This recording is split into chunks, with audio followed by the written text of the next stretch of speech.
அழுக்குகள் வெளியில் வரும்.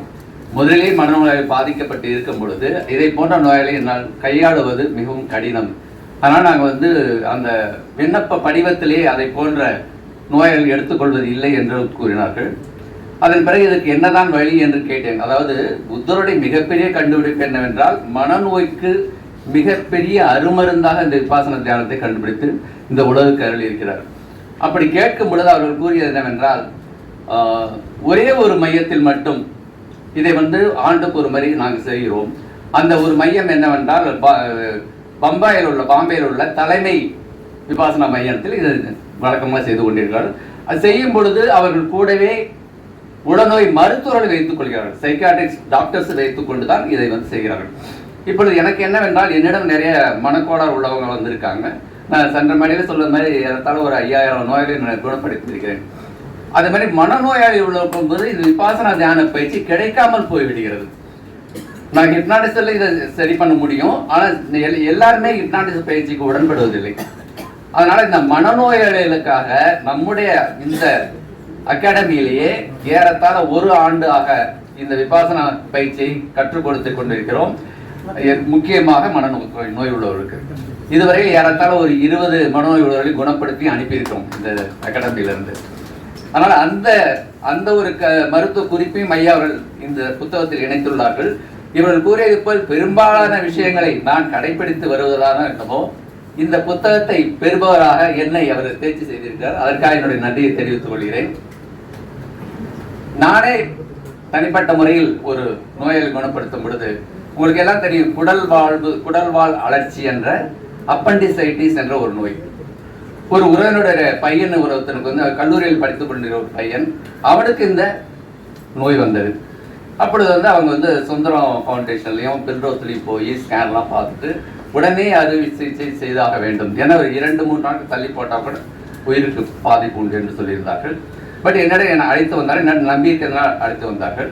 அந்த பையனுக்கு நான் ஐயா கூறியது போல எனிமா கொடுத்து, பழ உணவுகள் 1 வாரம் கொடுத்து, சில அக்குப்பஞ்சர் புள்ளிகளை தூண்டி அதை சரி குணப்படுத்தி விட்டேன்.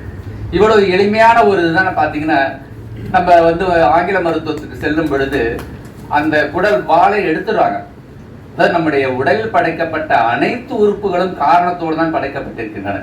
எதுவுமே காரணம் இல்லாமல் அல்ல. இந்த குடல்வால் என்பது கூட முதற்கட்ட ஒரு அதாவது நோய்களை பரப்ப முதற்கட்ட ஒரு தடுப்பு அந்த வால் படைக்கப்பட்டிருக்கு. அதை எடுத்தா அதன் பிறகு நிறைய பிரச்சனை வரும். இதே மாதிரி கேல் பிரதர் சொல்ற அந்த பித்த இது அதையும் உடனே அறுவை சிகிச்சை பண்ணி எடுத்துறாங்க. சில பேருக்கு குடலையே அறுவை சிகிச்சை பண்ணி எடுத்துக்கிறது. ஸோ இதெல்லாம் முறைப்படியான ஒரு சிகிச்சை கிடையாது. இருந்தாலும் அதை செய்கிறார்கள். ஆனால் மீறி மாற்று வழி மருத்துவத்தில் மிக சிறப்பாக செய்ய முடியும் என்பதற்காக தான் இதன் கருத்தை வைக்கிறேன். நிறைவாக கால நேரம் கருதி ஒன்றை சொல்ல விரும்புகிறேன். ஒரு மிகப்பெரிய மருத்துவர் ஆலன் பெர்க் என்பவர் மிக அழகாக சொல்கிறார் என்னவென்றால், as a retired physician, I can honestly say that unless you are in a serious accident, your best chance of living to a ripe old age is to avoid doctors and hospitals and learn nutrition, herbal medicine and other forms of natural medicine, unless you are fortunate enough to have a naturopathic physician available.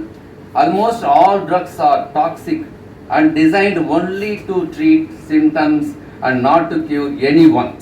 இதை கவனத்தில் கொள்ளுங்க. அதனால எந்த மருந்துமே சிம்டம்ஸை மட்டும்தான் cure பண்ண ஒழிய நோயை குணப்படுத்தாது. அதனால் நீங்களே ஒரு இயற்கை நல மருத்துவராக மாறிக்கொள்ளலாம், அல்லது இயற்கை மருத்துவ புத்தகங்களை ஐயா புத்தகங்களை படித்துக்கொண்டு இந்த மருத்துவ முறைக்கு மாறி எந்தவித மருந்துகள் இல்லாமல் உங்கள் நோய்களை உங்களுடைய குணப்படுத்தக்கூடிய ஆற்றலை நீங்கள் பெற்றுக்கொள்ள வேண்டும் என்று கூறி, நம்முடைய மிக பிரபலமான ஒரு டாக்டர் கூறுவார், சாய் சதீஷ் என்பவர், காலார நடந்து கண்ணார தூங்கி வயிறார சாப்பிட்டு மனதார சிரிச்சால் நோய் எங்கிருந்து வரும். அதே போன்று நம்முடைய தமிழ் மருத்துவத்தின் தந்தை என அழைக்கப்படும் தன்வந்திரி மாத்தருடைய உரையை நிறைவு செய்கிறேன். நோய் என்பது பொய், ஆரோக்கியம் என்பது மெய்.